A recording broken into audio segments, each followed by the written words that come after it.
우린 지금 40도를 육박하는 불같은 폭염을 지나고 있습니다. 아직은 뉴스를 보니까 40도가 공식 넘진 않았다고 39.5도 이러는데 곳곳에 국지적으로 40도 넘는 것 같아요. 이 폭염을 겪으면서 정말 하늘 높은 줄 모르는 그런 인간들이 참 약한 존재임을 다시 한번 깨닫습니다. 그럼 이토록 연약한 인간들을 굽어보시는 우리 하나님은 어떤 분이실까요? 신명기가 가르쳐준 하나님이란 우리를 사랑하시는 아버지이십니다. 그렇다면 사랑하시는 하나님이 가르쳐주신 말씀이란 무엇일까요? 성도들이 늘 항상 현재 시점으로, 어제가 아니라 늘 오늘 이 현재 시점으로 마음에 새겨야 할 하나님의 가르침이란 십계명입니다. 근데 모세는 십계명에 대해서 좀 특이하게 시작합니다. 신명기 5장 3절입니다. 이 언약 십계명을 말하는 겁니다. 이 언약은 여호와께서 우리 조상들과 세우신 것이 아니요. 지금 모압평에서 듣고 있는 이 사람들은 2세대입니다. 출애굽한 1세대가 아니라 그 다음 세대예요. 그 앞 세대는 다 죽었잖아요. 여호수아와 갈렙 빼놓고는. 그러니까 근데 너희 조상들과 세운 게 아니라 오늘 여기 살아있는 우리, 곧 우리와 세우신 것이라. 이렇게 시작을 합니다. 십계명은 지금으로부터 여기 세알려 보니까 대충 약 3460년 전이에요. 지금 우리부터 그 시내산에서, 시나이 반도 그 어느 곳에 있는 그 시내산에서 모세가 그 백성들을 대표해서 하나님께로부터 직접 받은 언약입니다. 근데 지금 5장 3절에 이 놀라운 말씀이 떨어집니다. 십계명은 오직 너희 조상들, 바로 앞뒤죠. 너희 부모님들하고만 세운 언약이 아니라 40년이 지난 오늘 여기 살아있는 우리들과도 세우는 언약이라고 선언합니다. 이건 아주 중요한 말씀입니다. 십계명이 성경에 2번 나오는 이유이기도 합니다. 왜 2번 나올까? 십계명은 시내산에서 모인 광야 1세대에게 주어진 언약이라서 역사적으로 출애굽기 20장에 기록됩니다. 시계열상으로. 근데 동일한 십계명이 모압 평야에 모인 광야 2세대에게도 주어졌기 때문에 신명기 5장에 십계명이 또 기록되었습니다. 같은 십계명이. 이건 매우 중요한 메시지가 담겨 있어요.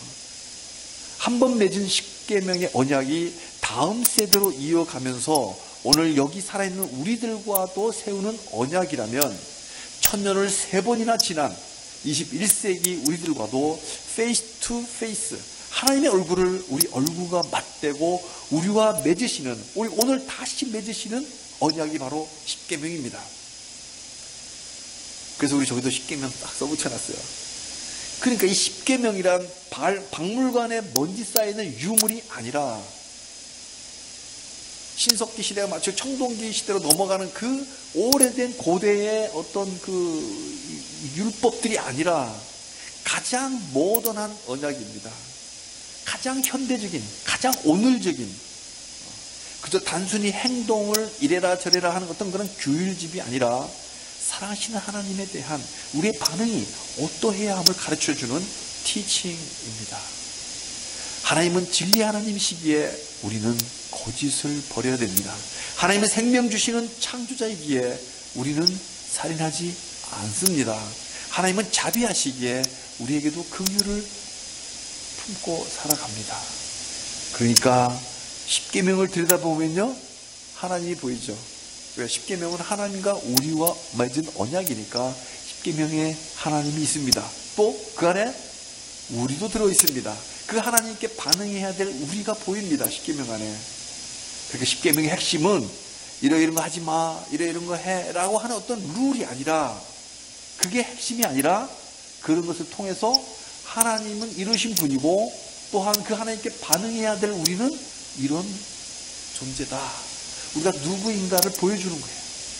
그래서 오늘 신명기의 십계명 본문을 우리는 누구인가라는 좀 특이한 제목으로 은혜를 나누고자 합니다. 십계명에 보이는 우리는 누구인가요? 첫째로 우리는 예배자입니다. 십계명 구석구석에 우리는 예배자라고 하는 우리 정체성을 부여합니다. 아담이란 사람은 아다마라고 하는 흙에서 왔지만 흙만이었다면 이거야 점토 인형이지 사람이라고 하진 않습니다. 그잖아요? 우리 지금 점토로 이렇게 흙 모양 만들어봐야 그게 사람은 아니잖아요. 사람 모양인 인형이죠. 마네킹이죠. 사람은 아닙니다. 창세기 2장 7절에 여호와 하나님이 땅의 흙으로 아다마로 사람 아담을 지으시고 생기를 그 코에 불어 넣으시니 사람이 생명이 되니라. 여기까지 와야 돼요. 생기, 하나님의 호흡을 훅 하고 불어 넣으니 그때부터 생명, 살아있는 영혼이 살아있는 육체로서의 사람이 된 거예요. 이렇게 사람은 흙에서 온 육체와 하나님의 숨결에서 온 영혼이 합쳐진 존재입니다. 그래서 우리 창조자 하나님을 예배하는 예배자입니다. 우리는 흙만이 아니라 하나님의 형상으로 지어졌기에 하나님 아닌 그 어떤 것으로도 만족할 수 없습니다. 인간은 그 어떤 쾌락으로도 그 어떤 타락이라도 아무리 타락해 봐도 채울 수 없는 갈망이 있습니다. 오직 여호와 하나님만이 채울 수 있습니다. 왜 그럴까요? 창세기 1장 26절 우리는 하나님의 형상을 따라 하나님의 모양대로 지어졌기 때문입니다. 그래서 인간은 여호와 하나님께 예배 드릴 때라야 그 영혼이 살아납니다. 우리 하나님 형상대로 지어졌기 때문에 예배자예요. 예배할 때라야 그 영혼이 살아납니다. 십계명의 첫 번째 메시지가 바로 이겁니다. 너희는 하나님의 형상대로 지어진 생명이다. 그러니 너희는 오직 여호와 하나님만을 경외하는 예배자로 살 때 진짜 살아난다. 옆 사람 축복했으면 좋겠습니다. 우리는 예배자입니다. 우리는 예배자입니다. 하나님 형상으로 지어지지 않았다면 예배자가 아니에요. 하나님 형상대로 지어진 우리는 하나님을 예배합니다. 예배가 우리 인생의 목적입니다. 그래서 일주일 중에서 가장 귀한 시간이 바로 이 예배 시간이에요. 우리 인생의 목적이니까 우리가 먹든지 마시든지 무엇을 하든지 다 하나님의 영광을 위하여 하라. 우리에게 인생 전체를 걸고 소원이 하나 있다면 내 평생 여호와의 아름다움을 보면서 영원토록 여호와를 즐거워하는 것, 이게 우리의 인생의 목적입니다. 하나님의 사람들이라면 모두가 하나님을 예배하는 예배자입니다. 이 예배자의 삶이 1계명부터 4계명입니다. 예배자는 오직 하나님만을 섬깁니다. 1계명 나 외에는 다른 신들을 내게 두지 말지니라. 이 1계명에 예배자가 기꺼이 순종합니다. 여호와 하나님만이 유일하신 초월자입니다. 다른 신이란 애초부터 없었어요. 우상이란 그냥 사람들이 만들어낸 피조물이 피조해낸 허상일 뿐인 거죠. 실존하지 않는 가짜, 거짓입니다.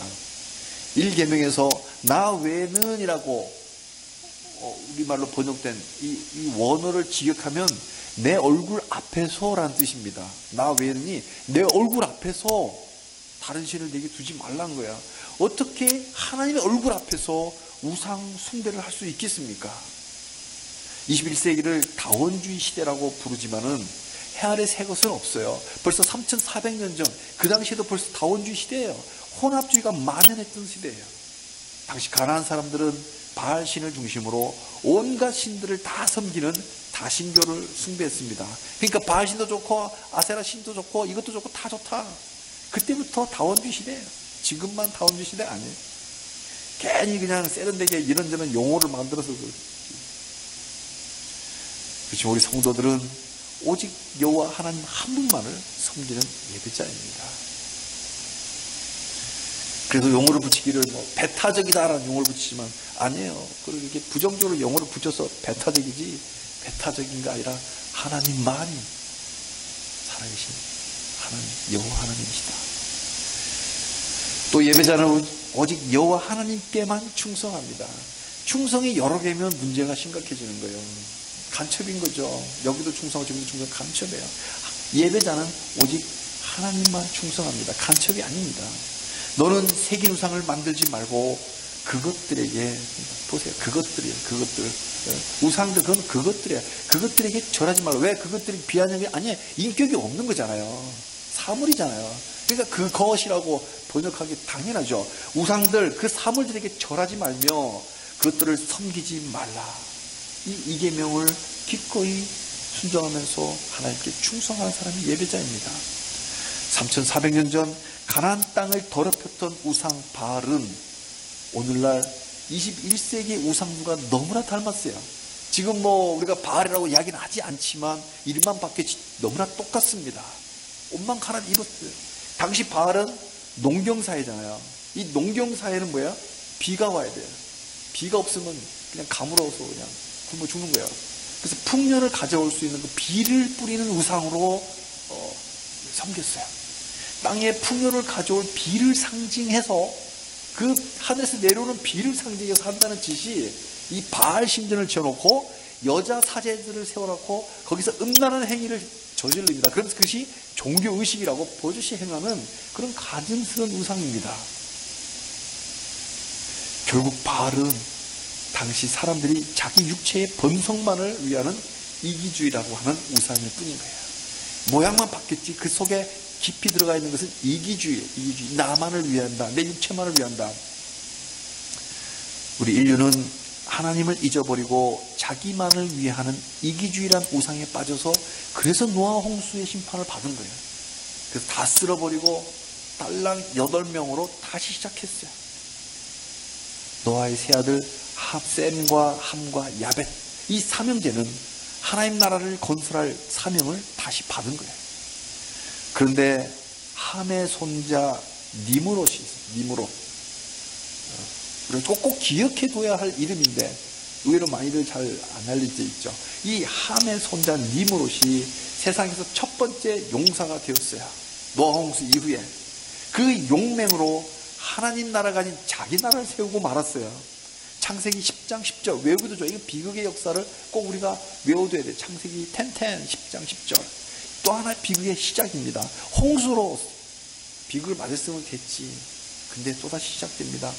창세기 10장 10절 그의 나라는 니므롯 나라예요. 하나님 나라가 니므롯 나라. 그의 나라는 신할 땅의 바벨과 에렉과 아깝과 살에서 시작되었으며 하나님 나라를 세워야 할 예배자가 자기 나라를 세우는 우상 숭배는 비극입니다. 홍수가 그치고 방주에서 나온 노아는 제일 먼저 여호와 하나님께 번제를 드렸습니다. 거기에 기록은 나오지 않았지만 세 아들들도 뭐 했겠어요? 그 시간에 함께 예배자로 번제를 드렸을 것이 분명합니다. 그 자리에 셈과 함과 야벳이 아버지 노아를 뒤에서 같이 번제를 드렸을 겁니다. 그때 하나님은 노아와 그 세 아들들에게 복을 내립니다. 생육하고 번성하여 땅에 충만하라. 아담에게 주었던 그 사명을 창세기 9장 1절에서 다시 주는 거예요. 이게 뭐예요? 하나님 나라로 충만하라. 생육하고 번성하여 충만하라. 하나님 나라로 이루어내라. 그 사명 다시 준 거예요. 그런데 함의 후예들은 하나같이 자기만을 위하는, 이게 바로 에로스입니다. 에로스. 남녀간의 사랑으로 알고 있는데 실제로는 이기주의, 자기만 하는 이 이기주의가 에로스예요. 이게 우상이에요. 이기주의라는 우상을 섬기는 죄에 빠집니다. 우상을 섬겼던 족속들, 구약에 나오는 그 많은 족속들이 다 함의 후예들이에요. 가나안, 바벨론, 아수르, 니느웨, 블레셋, 여부스, 아모리 족속 전부 다 함의 후예들입니다. 이들의 조상이 누구예요? 함인데 함이 뭐 했어요? 노아하고 방주 딱 내려오자마자 제일 먼저 번제 드렸던 예배자예요. 오늘날 21세기 현대에도 바알이라는 우상은 여전히 존재합니다. 이기주의라는 탐욕에 인권과 자유라는 옷을 그릇하게 입혀가지고 우리 주위에 여전히 맴돌고 있어요. 황금 만능주의가 현대의 바알 우상입니다. 성개방을 넘어서 아예 인권이란 이름으로 이제는 정부까지 나서서 조장하는 이 동성애, 현대의 바알 우상입니다. 현대의 크리스찬이 살아가는 땅은 3400년 전 바알이 지배한 그 가나안 땅과 동일하게 더럽혀진 땅입니다. 이 더러워진 땅을 정결하게 회복시킬 사명이 바로 우리 크리스찬에게 주어져 있습니다. 뭡니까? 바로 예배입니다. 우리가 서 있는 곳에서, 각자 서 있는 곳에서 예배자로 살면 이 땅은 다시 하나님의 땅으로 회복될 것입니다. 저는 너무나 신기한 게, 우리 예배자입니다 찬송으로 시작하잖아요.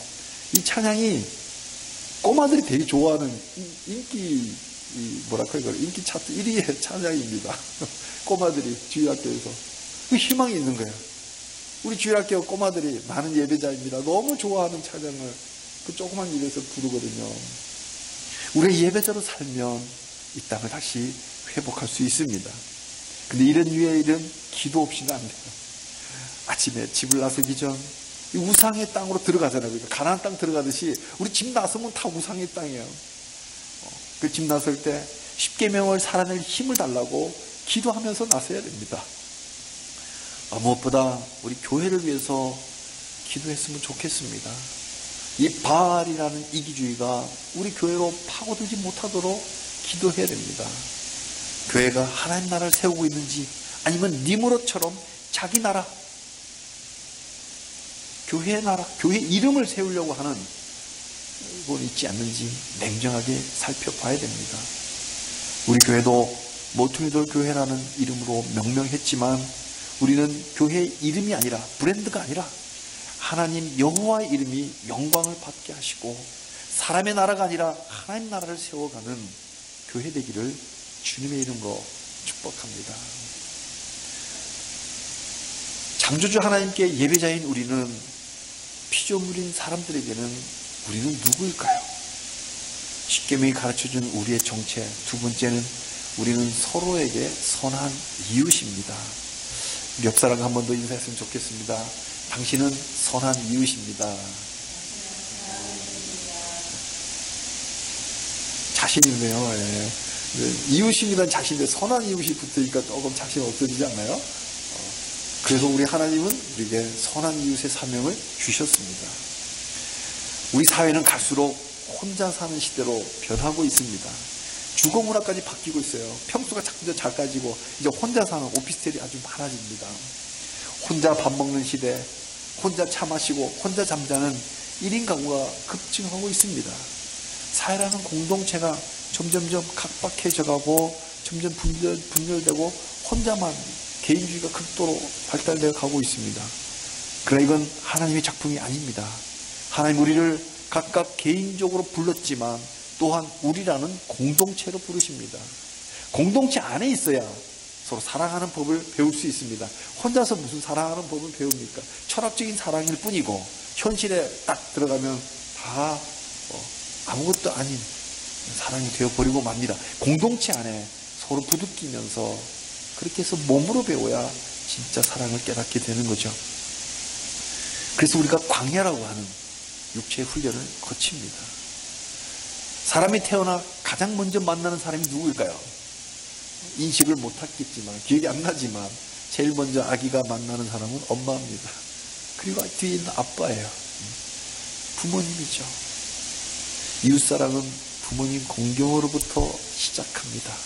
그래서 십계명 5번째, 제일 먼저 나오는 5번째가 부모를 공경하라. 제일 먼저 만나는 사람이 부모니까. 촌수로 가장 가까운 일촌이 부모님입니다. 그 부모님을 공경하지 못하면서, 일촌도 공경 못하는데 어떻게 3촌, 4촌은, 2촌이 형제가 있잖아요.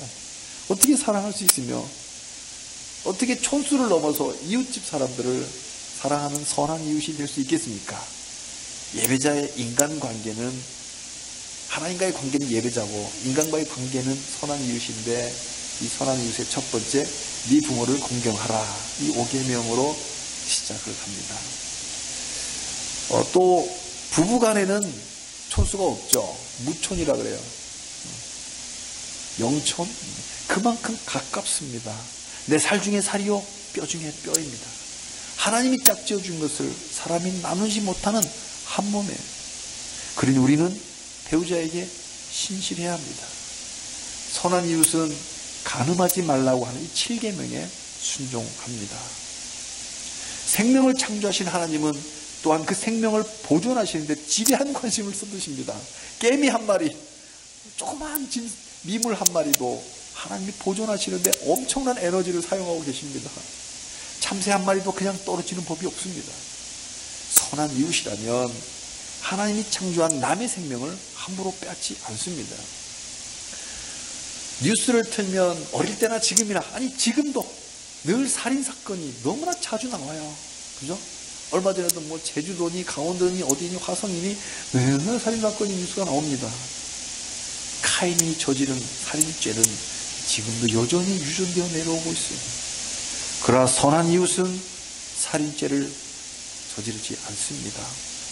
우리 사회가 낙태라는 살인을 이런저런 이유를 들어서 합법화하려고 엄청난 시도를 합니다. 우리는, 크리스찬은 선한 이웃은 낙태의 반대표를 던져야 됩니다. 종종 유명 인사들이 자살했다는 뉴스를 접하게 됩니다. 너무 미화되어지는 가는 위험 속에 있어요. 어떤 이유로도 자살은 미화되지 말아야 됩니다. 자살도 살인죄예요. 자기가 자기를 살인한 죄입니다. 잉태되는 순간에 생명 주신 분이 하나님이시기에 오직 하나님만이 주신 생명을 거둘 수 있는 권리가 있어요. 자기가 뭔데 하나님의 자리를 자기가 들어갑니까? 살인이나 자살은 하나님 영역을 침범하는 중대한 범죄입니다. 죽을 용기 있으면 살아야죠. 그 용기 갖고 살아야죠. 내 목숨 아직 안 거두셨다면 하나님께서 뭔가 살려놓으신 이유가 있으니 아무리 고난스럽더라도 하나님 보며 인내하며 주신 생명 이어가야죠. 선한 이웃은 우리는 살인하지 말라는 6계명에 순종합니다. 우리는 누구인가요? 선한 이웃입니다. 선한 이웃은 자기 공동체에게 행동으로 책임을 지고 말로도 책임지고 생각으로까지 책임집니다. 행동에 책임지는 것이 도둑질하지 말라 8계명입니다. 말에 책임지는 것이 거짓 증거하지 말라, 생각에 책임지는 것이 이웃의 소유를 탐내지 말라는 10번째 계명입니다. 이걸 보면서 우리 중에 지금 누군가는 속으로 이렇게 생각할 수 있어요. 나는 도둑질한 적 없어 라고 생각하시는 분이 있을지도 모르겠어요. 그러나 우리는 물건을 살 때요, 이런 거 있잖아요. 카드 말고 현금으로 사면 얼마 깎아주겠다고 그런 제안을 종종 받지 않나요? 그때 어떻게 해요? 얼른 현금으로 살 때도 있지 않나요? 근데 그게요, 순진하게 그게 다가 아니라 그 속에 자료가 없어지고 탈세가 되는 조세 포탈이 되는 거예요. 탈세가 돼서 결국은 세금을 도둑질하는 그 도둑질의 행렬에 나도 끼어있다는 거, 공범이 됐다는 거 생각하면 엇삭할 때가 있어요. 그리고 시간 약속 어겨서 지각하는 거예요. 남의 시간을 도둑질한 거잖아요. 우리 다 도둑질한 거예요. 그러니까 쉽게 넘어갈 계명이 아니란 거죠. 10계명 어느 하나 나는 패스 이럴 게 없어요. 하나님은 거짓말을 싫어하십니다. 진리의 하나님이시기에 속임수를 싫어합니다. 특별히요, 잠언서 6장 16절 19절을 보면 재미있는 게 있어요. 여호와께서 미워하시는 죄, 싫어하는 죄를 특별하게 67가지를 써놨다고 해요. 67개, 6개, 7개인데 세알려면 7개예요. 첫째, 눈이에요. 눈인데 그냥 눈이 아니고 교만한 눈. 그 다음에 혀, 그냥 혀가 아니라 거짓된 혀. 그 다음에 손, 무지한 자, 죄 없는 자의 그 피를 흘리게 하는 그 손. 그 다음에 마음이 악한 꾀를 내는 마음. 참 간사하잖아요. 교묘하게. 어떻게 꾀를 그렇게 자기 꾀는지. 그 마음 싫어합니다. 발, 그렇게 빨리 악으로 달려가는 그 발. 그리고 6번째, 거짓말하는 증인. 법정에 서서 거짓말로 증인하는 거 하나님 많이 싫어합니다. 그리고 7번째, 형제를 이간질하는 사람. 이 7가지가 전부 다 하나님이 가장 싫어하고 가장 미워하는 죄들인데, 이들을 가만히 보면 전부 다 거짓말과 연관이 있어요. 거짓의 아비는 사탄이에요. 사탄의 자식들이에요. 그러니까 선한 이웃은 사탄이 시킨 대로 거짓말하지 않나요? 사탄의 자식이 아니라 하나님의 자녀들이기 때문에 거짓말하지 않습니다. 10계명의 마지막 10번째 계명은 참 특이합니다. 특별한 의미를 담고 있어요. 그런 말 있나요? 주인공은 마지막에 나타난다고. 10번째 특이합니다. 내 이웃의 아내를 탐내지 말지니라. 내 이웃의 집이나 밭이나 종이나 소나 낙이나 내 이웃의 모든 소유를 탐내지 말지니라.